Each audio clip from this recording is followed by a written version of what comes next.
Hello friends, welcome to study with PK. दोस्तों, हम आपको अपने यूट्यूब के चैनल पे स्टडी विथ पीके पे स्वागत करते हैं। आज हम एक नई श्रृंखला लेके आए हैं, फिजिक्स की श्रृंखला। और इस श्रृंखला में हम डेली वाइज फिजिक्स पढ़ेंगे और फिजिक्स को ख़त्म करेंगे। जिनका भी अगर फिजिक्स कमज़ोर है तो वो हमारे साथ जुड़ सकते हैं। हम जनरल कंपटीशन के लिए पढ़ा रहे हैं, जैसे रेलवे, बैंक और एसएससी। ये तीनों में ये टॉपिक, ये फिजिक्स की टॉपिकें हैं और ये आपको काम भी देंगे। और इसकी पढ़ने की जो स्ट्रेटजी है, हम पहले पढ़ाएंगे, जितने टॉपिक में हो एक टॉपिक कंप्लीट करेंगे।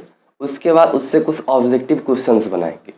ऑब्जेक्टिव क्वेश्चंस उसके बाद इसमें हम न्यूमेरिकल भी करेंगे, क्योंकि अब कई सारे एग्ज़ाम में और काफ़ी ज़्यादा न्यूमेरिकल पूछे जाते हैं और न्यूमेरिकल का महत्व पहले से बहुत बढ़ गया है। तो हम न्यूमेरिकल को भी स्किप नहीं करेंगे। कुछ कुछ इजी वे में ही आता है तो हम इजी में ही न्यूमेरिकल को देखेंगे। तो चलिए शुरू करते हैं।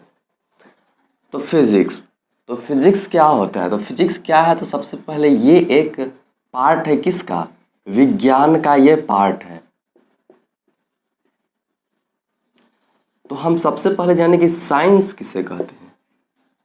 साइंस किसे कहते हैं?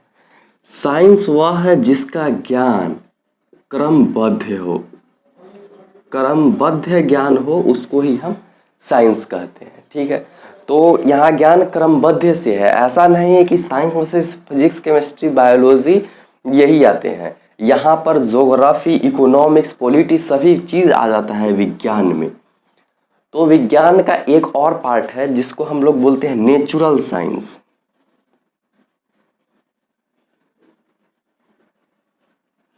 नेचुरल साइंस यानी कि प्राकृतिक विज्ञान।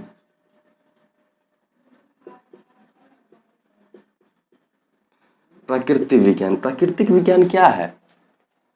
जिसका क्रमबद्ध ज्ञान का संबंध प्रकृति से हो, उसको हम प्राकृतिक ज्ञान, उसको हम नेचुरल साइंस कहेंगे। और नेचुरल साइंस की कई सारी ब्रांचेस है।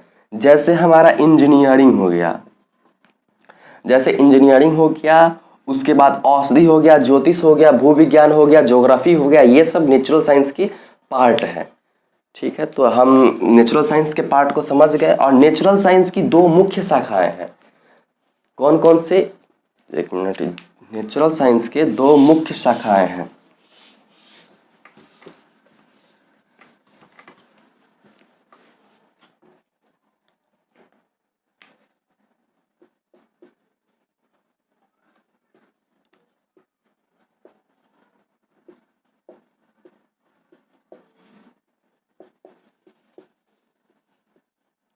हमने बोला कि नेचुरल साइंस की दो मुख्य शाखाएं हैं। वो कौन कौन से हैं? एक तो होता है जैविक विज्ञान,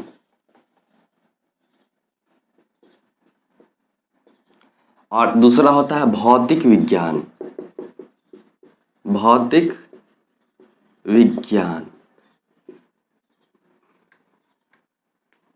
इसको बोलते हैं फिजिकल साइंस और बायोलॉजिकल साइंस।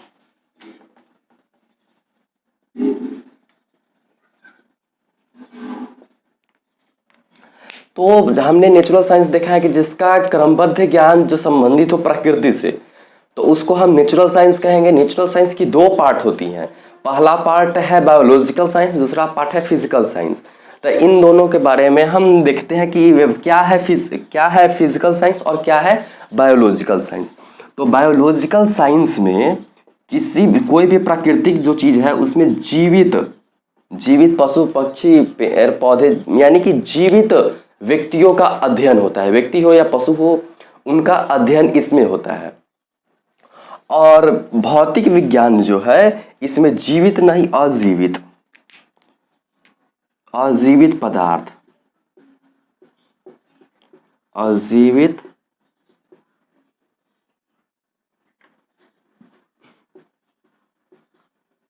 अजीवित पदार्थ का अध्ययन किसमें? भौतिक में। इसमें हम अजीवित पदार्थ या तो केमिकल फॉर्म में हो सकता है अजीवित, और या नहीं तो द्रव्यमान और ऊर्जा के संबंध में हो सकता है, जो फिजिक्स है। तो हम इस पार्ट को तो अभी नहीं पढ़ेंगे, जब हम बायोलॉजी पढ़ेंगे तो उस पार्ट पे विशेष चर्चा करेंगे। हम अभी चर्चा करते हैं फिजिकल साइंस पे कि फिजिकल साइंस कितने प्रकार का होता है और फिजिकल साइंस है क्या। छोटा सा है ये, सिर्फ इंफॉर्मेशन के लिए है ताकि आप समझ सके कि फिजिक्स का विकास या फिजिक्स साइंस के किस भाग में आता है और किस पार्ट में आता है, और फिजिक्स का अध्ययन हम क्यों करते हैं और क्या कारण है कि हम लोग फिजिक्स पढ़ते हैं। तो ये भौतिक विज्ञान जो है इसकी दो शाखा है, एक तो है भौतिकी है, भौतिकी कहिए या कहीं कहीं आपको भौतिक विज्ञान ही नजर पड़ जाएगा जिसका इंग्लिश फिजिक्स आपको मिलेगा, और दूसरा मिल जाएगा आपको रसायन विज्ञान।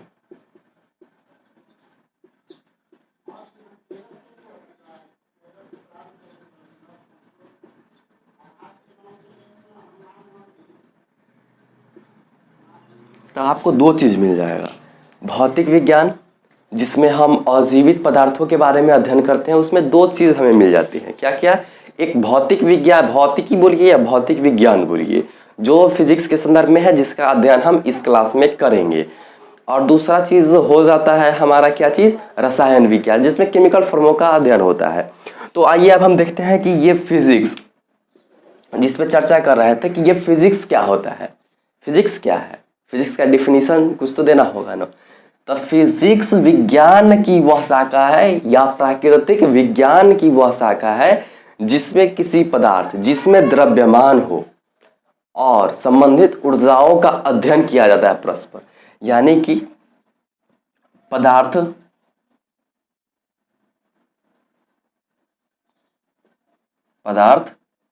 कोई भी पदार्थ हो जिसमें द्रव्यमान हो और ऊर्जा,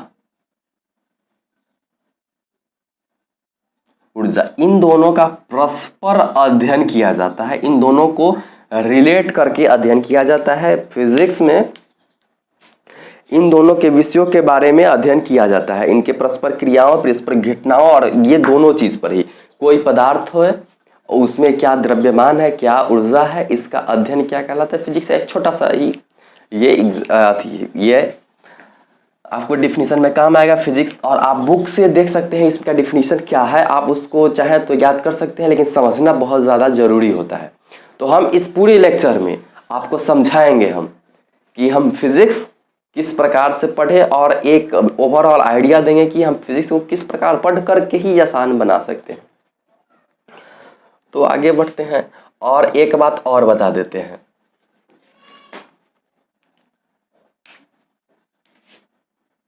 फिजिक्स, ये फिजिक्स जो वर्ड है ये फ्यूसस शब्द से बना हुआ है, फ्यूसस वर्ड से बना हुआ है जिसका अर्थ होता है प्रकृति, अर्थ होता है। यह एक ग्रीक वर्ड है जिसका शब्द ही होता है प्रकृति, इसी के लिए प्रकृति से रिलेटेड है, इसी के लिए फिजिक्स वर्ड आया है यही फ्यूजस से, और हम लोग तो इसको भौतिकी के नाम पर अध्ययन करते हैं। तो हम लोगों ने फिजिक्स का डिफिनीशन देखा और फिजिक्स साइंस किस प्रकार से पार्ट में आता है हमने ये भी देखा। और आगे बढ़ते हैं कि हम लोगों को फिजिक्स में पढ़ना क्या क्या पड़ेगा, हम लोगों को फिजिक्स में पढ़ना क्या क्या पड़ेगा। पहला है फिजिक्स में कुछ टॉपिक हैं, यानी कि यूनिट करके डिवाइड किया गया है, उसके अंदर सब टॉपिक है। तो उसमें से पहला आता है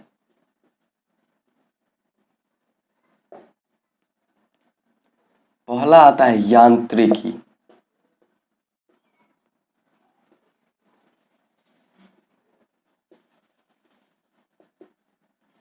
मैकेनिक्स। यांत्रिकी में हम कोई पदार्थ की गति और उनके पारस्परिक संबंधों के बारे में हम अध्ययन करेंगे। जब यांत्रिकी पढ़ेंगे, आज ही हम लोग स्टार्ट करने की कोशिश करेंगे कि यांत्रिकी स्टार्ट हो गए, उसके बारे में हम विशेष चर्चा करेंगे और देखेंगे यांत्रिकी के बारे में। कुछ आगे देखते हैं, दूसरा है हीट, उष्मा।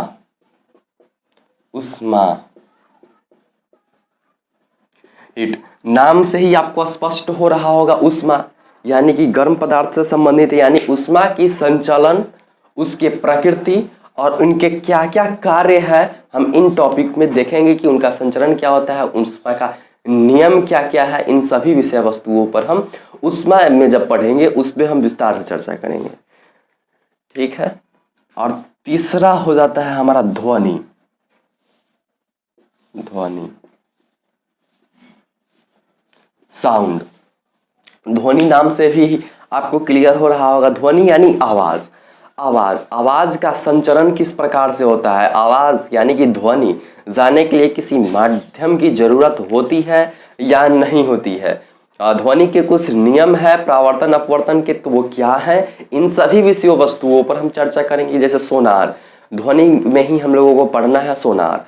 जैसे किसी समुद्र तल में कोई भी वस्तु है किसी प्रकार की, तो जब जहाज जाते हैं तो सोनार के माध्यम से वो कैसे पता करते हैं, तो इनके बारे में भी हम अध्ययन करेंगे। जैसे आप पनडुब्बी का नाम सुने होइएगा, जैसे मान लीजिए भारतीय पनडुब्बी है, विक्रांत है, INS कावेरी है, अगर मान लीजिए वो समुद्र में है, उसके सामने दुश्मन आ गया तो कैसे पता चलेगा, कैमरा से नहीं, रडार से मालूम चलता है। तो उसके थ्रू क्या किया जाता है, रडार भेजा जाता है और वहां से वापस आएगा। उस रडार को हम लोग बोलते हैं सोनार, सोनार बोलते हैं। उसी के थ्रू पता चल जाता है कि आगे दुश्मन है, उसी के हिसाब से उसको मारा जाता है। तो हम इस ध्वनि का ही पाठ है, हम ध्वनि में ही सोनार के बारे में भी पढ़ेंगे क्या है। आगे देखते हैं, चौथा है प्रकाशिकी। प्रकाशिकी, ऑप्टिक्स। प्रकाशिकी के बारे में, प्रकाशिकी में यानी प्रकाश, प्रकाश के नियम, प्रकाश और ऊर्जाओं के संबंध और प्रकाश के संचालन के नियम, प्रकाश किस प्रकार से संचालन होते हैं। जैसे सूर्य का भी एक प्रकाश है, तो सूर्य का प्रकाश पृथ्वी पर किस प्रकार से आता है, सूर्य जैसे हम लोग पानी उबालते हैं उस कौन से विधि से पानी गर्म होता है, इन सभी विषयों पर चर्चा करेंगे। और प्रकाश के क्या कुछ नियम है, क्या दैनिक जीवन में प्रकाश का उपयोग है। जैसे कि अभी भी जानिए तो हम वीडियो में ही प्रकाश में ही ये वीडियो शूट कर रहे हैं। जैसे कि प्रकाश के बिना जीवन की कल्पना करना ही एक असंभव सा लगता है, तो वो प्रकाशिकी एक टॉपिक है, ठीक है। आगे बढ़े हम, आगे देखें हम कि कौन सा टॉपिक है, तो हमको विद्युत मिलेगा।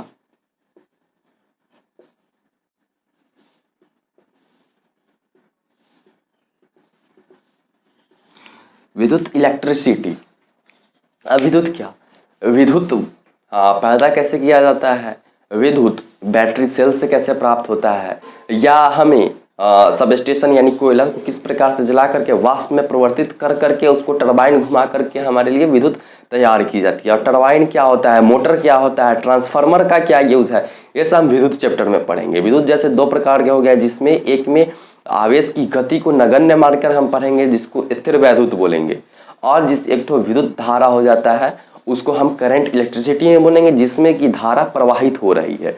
इसकी भी हम चर्चा विद्युत चैप्टर में करेंगे कि सेल है तो सेल कैसा सेल होता है, जैसे लिथियम पॉलीमर सेल नाम सुने हुए, ली आयन सेल नाम सुने हुएगा, पॉलीमर सेल, रिचार्जेबल सेल जिस सेल को हम बार बार रिचार्ज कर सकते हैं, और नॉन रिचार्जेबल सेल जैसे पेन टॉर्च में आप जब से बैटरी लगा रहे होंगे वो एक नॉन रिचार्जेबल टॉर्च की बैटरी है, नॉट उसको एक बार यूज़ करने के बाद उसको आपको फेंक ही देना पड़ेगा, दूसरा यूज़ आप नहीं कर सकते हैं। तो इस प्रकार की सभी विद्युत में कुछ नियम भी है। जैसे हम लोग फिजिक्स पढ़ रहे हैं तो फिजिक्स का एक सिंपल सी बात है कि आपको जहाँ जहाँ पढ़ेंगे आपको नियम जरूर मिलेगा, और नियम के बारे में हम लोग विस्तार से चर्चा करेंगे।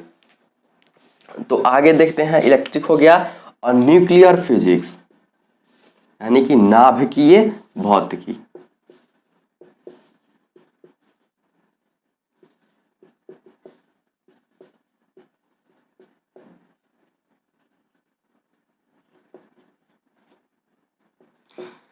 नाभिकीय फिजिक्स आज के दुनिया में ये एक नए टॉपिक का सृजन हो गया है, ये बहुत पहले ही हो गया है नाभिकीय फिजिक्स का, जिसमें हम परमाणु बम जैसे हाइड्रोजन बम होते हैं, सूर्य के कुछ नियम है, वो किस सिद्धांत पे काम करते हैं और किस प्रकार हमारे लिए यूजफुल है और अनयूजफुल भी है, किस प्रकार से इसके नाभिकीय यानी कि रिएक्टर का नाम सुने हुए, रिएक्टर का यूज़ करके हम बिजली पैदा कर सकते हैं, जो हमने सुख सुविधाओं में एक वृद्धि कर सकते हैं। जैसे सरकार को जैसे अभी कोयला से बिजली बनाने में ज़्यादा खर्च पड़ता है, अगर वो नाभिकीय का यूज़ कर ले तो उनको कम खर्चा पड़ेगा।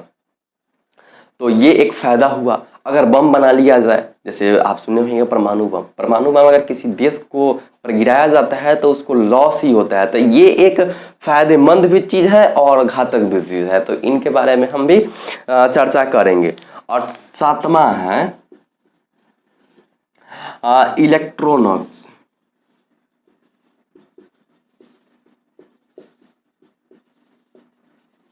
इलेक्ट्रॉनिक्स इलेक्ट्रॉनिक्स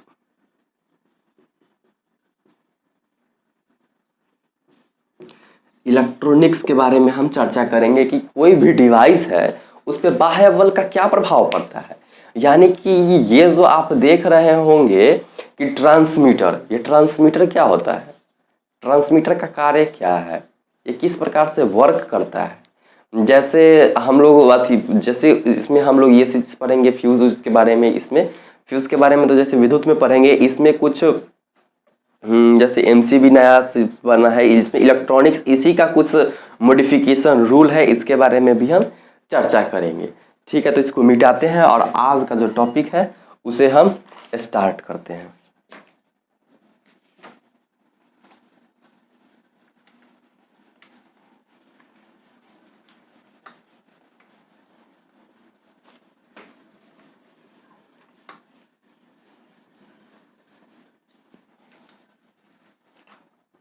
तो आप लोग सब लोग हेडिंग लगा लीजिए। मापन,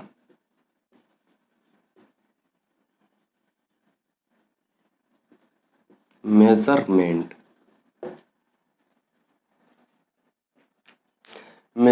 मापन के बारे में हम पढ़ेंगे कि किस प्रकार से मापते हैं। जैसे इस टॉपिक का नाम आपको यूनिट भी दिख जाएगा, यूनिट यानी कि मात्रक। तो आप जो टॉपिक लगाना चाहें, क्योंकि आधा इसमें कुछ मेजरमेंट है कुछ यूनिट है, दोनों एक दूसरे से रिलेटेड है, एक के बिना दूसरा अधूरा, दूसरा के बिना पहला अधूरा, यही वाला बात है। तो आप जो हेडिंग लगाना चाहिए यूनिट या मेजरमेंट, मापन लगा सकते हैं। तो हम यूनिट और मापन को समझने के पहले कुछ फिजिकल, जैसे हम लोग राशि को समझे, सबसे पहले हम लोग क्वांटिटी को समझते हैं। क्वांटिटी यानी कि राशियाँ। ये राशियाँ क्या होती है, ये हम अभी जनरल बेसिस में बात कर रहे हैं कि राशियाँ क्या होती है। उसके बाद फिजिकल क्वांटिटी के बारे में पढ़ेंगे कि भौतिक राशियाँ क्या होती है। जैसे जनरल परिपक्ष में दिखा जाए तो कोई भी नंबर हो गया, कोई भी नंबर हो गया, उसको हम लोग क्या बोलेंगे, राशियाँ बोलेंगे, यानी क्वांटिटी बोलेंगे। किस प्रकार का नंबर हो गया, हम लोग समझ गए कि किसी भी संख्या को उसका राशि बोलेंगे। जैसे कि कोई चीज़ हम जैसे एग्जाम्पल में दें, हम जैसे हम लोग जनसंख्या किस चीज़ में व्यक्त करेंगे, नंबर में व्यक्त करेंगे। तो उसका नंबर क्या होगा, जैसे हमने बोल दिया यहाँ 50 जनसंख्या है या 50 लाख जनसंख्या है, ये क्या हुआ, एक नंबर ही तो हुआ। जैसे हम लोग जैसे जनसंख्या हो गया, जैसे किसी क्लास में कोई बच्चा है, विद्यार्थी है, तो क्लास में कितने विद्यार्थी हैं वो भी एक संख्या हो गया, ये जनरल बेसिस पे हो गया। जैसे हम लोग भार भी लेते हैं, भार जैसे किसी वस्तु का भार,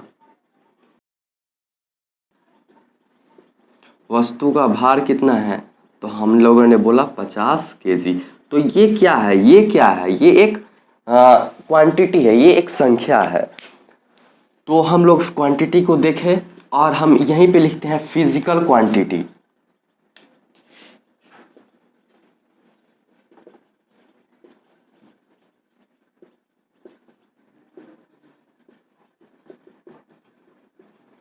भौतिक राशियाँ।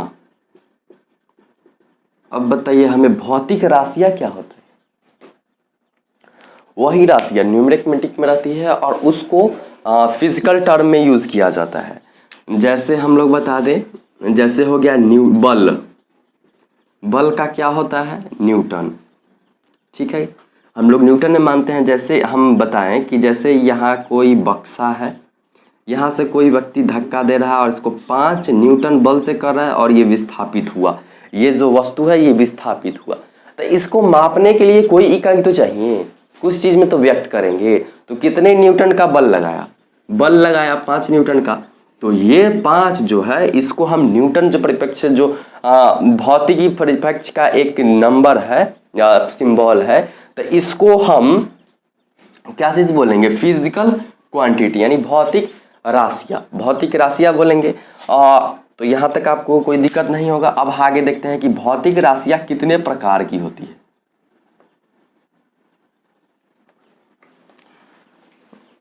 भौतिक राशियाँ कितने प्रकार की होती हैं।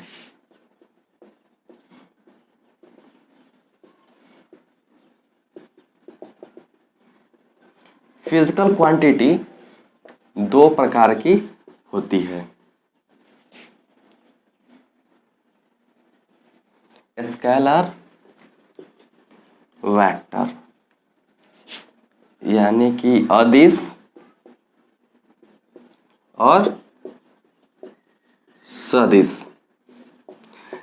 जैसे अभी भी कुछ आपको, जैसे हम लोग पढ़ाएंगे स्टार्टिंग में कुछ डाउट होगा और इस चैप्टर के जैसे ही आगे बढ़ेंगे आपको पीछे वाला डाउट भी क्लियर हो जाएगा, क्योंकि ये एक दूसरे से कुछ रिलेटेड है। आगे जो हम पढ़ेंगे उससे भी कुछ रिलेटेड है। यहाँ हम लगता है कि हम यहाँ पे 2-3 चीज बात ऐसे बताने वाले हैं जो इसको जानना आपको जरूरी है, क्योंकि आगे जो है इसका काफ़ी ज़्यादा मायने में इस्तेमाल करने वाले हैं और होने वाला भी है। जैसे हम स्केलर की बात करें, यह एक वैसा फिजिकल क्वांटिटी है जिसमें सिर्फ परिमाण होता है, दिशा नहीं होता है। तो इसमें क्या होता है, सिर्फ परिमाण होता है, सिर्फ परिमाण क्या होता है और दिशा नहीं होता है। ठीक है। और सदिश में क्या होता है, सदिश किसको कहेंगे हम, जिसमें परिमाण भी हो और दिशा भी हो।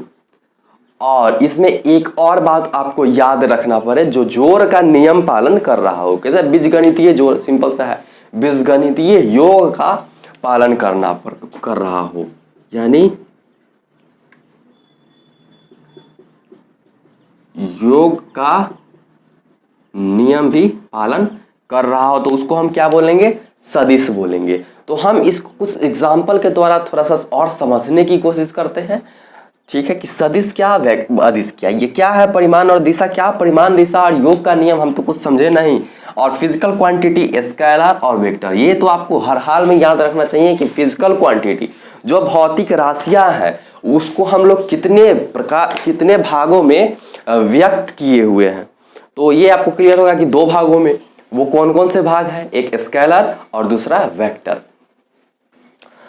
पहला स्केलर और दूसरा वेक्टर।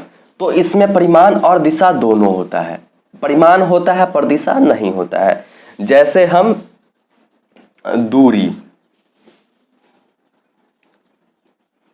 चाल, पहले एक ही चीज पे हम लोग फोकस करके, दूरी, चाल, इस सब तो एग्जाम्पल हो गया, और इसमें हो गया वेग। ठीक है, तो हम समझाने के लिए हम चाल और वेग को लेते हैं ताकि आप एक अच्छे तरीके से समझ पाए। ठीक है, तो हम चाल लिए। ठीक है, चाल, वो दूरी भी तो होता है, रहने दो, इसको पहले मिटाते हैं।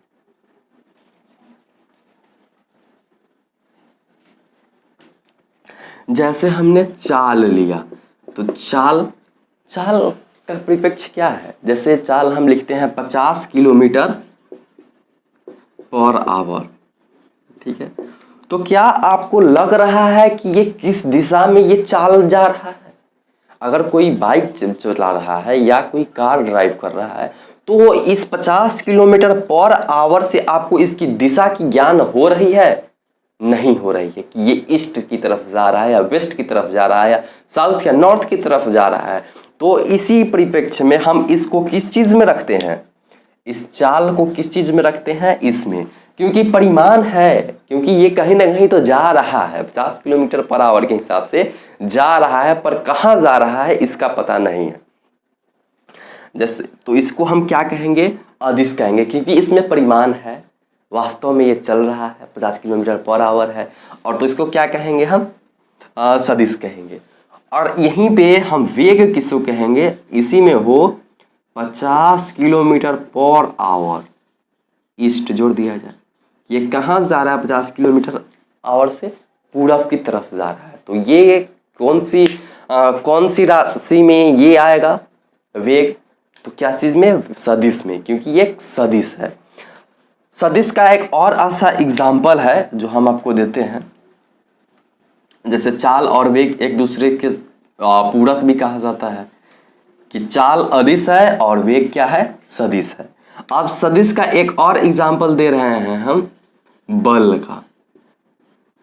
बल का एसआई मात्रक न्यूटन होता है। ये हम आगे हो सके तो, वीडियो तो लंबा हो जाएगा, पर कोशिश करेंगे कि इस वीडियो में हम बल की परिभाषा और बल के बारे में कुछ जान सके।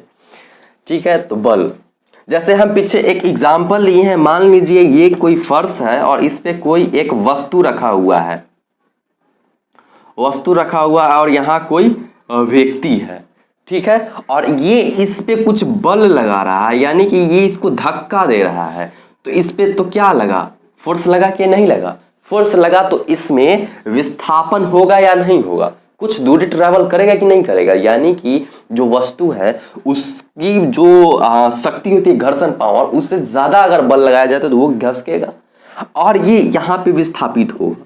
ठीक है, अगर इस डायरेक्शन से बल लगा रहे हैं तो इस साइड पर आगे होगा, यानी कि घसकेगा, और इस साइड से अगर हम बल लगाएं तो इस साइड ये इस कुछ दूरी ट्रैवल करेगा। तो बल क्या है? बल की आप एक दिशा देख रहे होंगे, बल यहाँ लगाए तो इस दिशा में और इधर से लगाए तो इस दिशा में, यानी कि बल को हम जिस दिशा में लगाएं परिवर्तन उसी दिशा में होगा। ठीक है, तो ये किस चीज का एग्जाम्पल हो गया? यह एक सदिश का एग्जाम्पल हो गया कि बल जो है क्या है? सदिश है।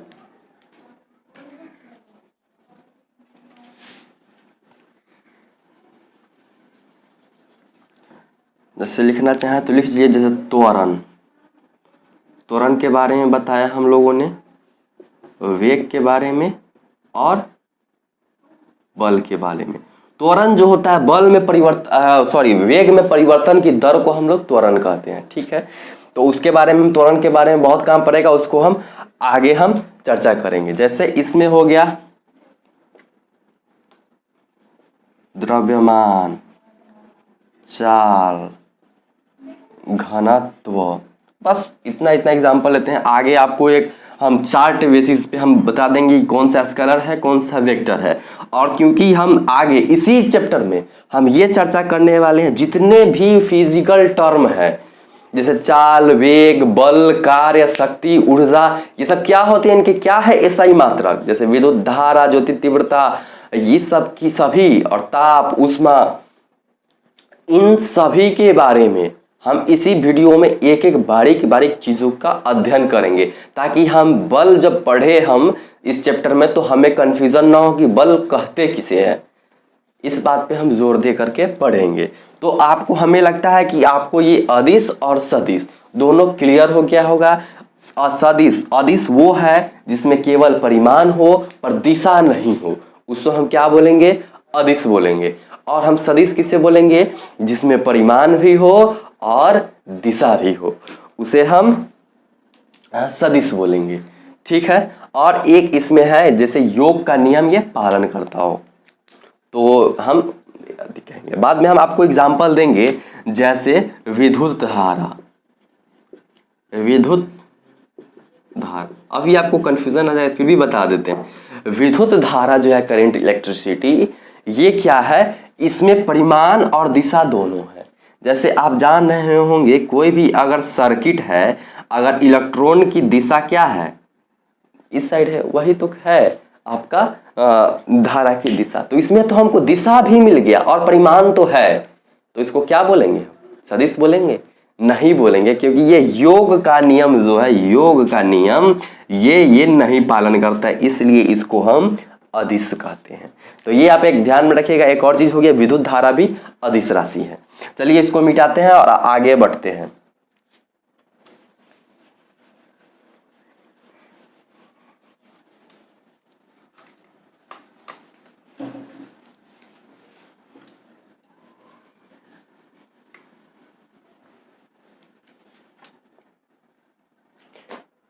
Unit of measurement, unit of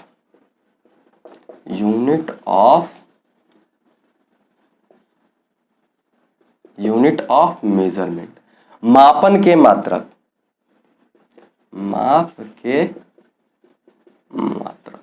इसको हम समझते हैं कि ये क्या होता है। किसी भी राशि जो होता है, जैसे हमने अभी राशि बताई, जैसे हम कोई भी चीज़ खरीदने गए 5 केजी, जैसे हम लोग चावल खरीदने गए या हम लोग कुछ भी खरीदने गए 5 केजी खरीदे हम, तो हमने आपको बताया कि ये क्या होता है, ये राशि होती है, ठीक है। और ये 5 केजी खरीदे तो ये एक सिंबल है। सिंबल के बारे में भी हम इसमें ही चर्चा करेंगे कि सिंबल हम लोग क्यों देते हैं और इसका क्या मायने है और क्या कारण है। तो हम आपको एक बताएंगे कि 5 केजी जब चावल आप लोग लेने गए, तो जैसे हम यहाँ 50 कर दिए, 50 केजी, ठीक है। तो 50 केजी चावल मापने के लिए एक उसके पास इकाई होता है। जैसे कोई भी चावल अगर यूनिट में है, यानी कि इकाई मतलब एक होता है, यानी कि 1 केजी। अगर आप 50 केजी ले रहे हैं तो आप 50 गुना, अगर आप 25 केजी ले रहे हैं तो इसी के 25 गुना। लेकिन इसका बेस कौन है, यूनिट कौन है, तो 1 केजी। इसी के परिप्रेक्ष्य में कोई भी सामान अगर आप किलो में लेते हैं तो उसको इसी परिप्रेक्ष्य के अनुसार दिया जाता है, जितना आप बोले उसके इतने गुने करके दिए जाते हैं।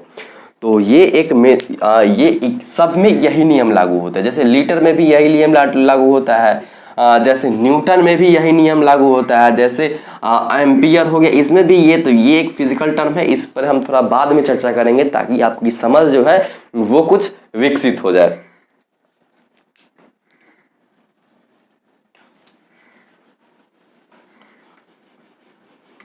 ये केजी जो है ये नाम दिया जाता है, कोई भी चीज़ के लिए नापने के लिए एक सिंबॉलिक होना अवजति आवश्यक है, तो इसके लिए हम इसका उपयोग करते हैं। और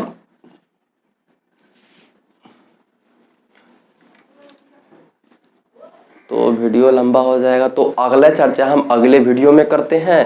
अगर आपको अच्छा लगा हो तो like and subscribe and share जरूर कीजिएगा।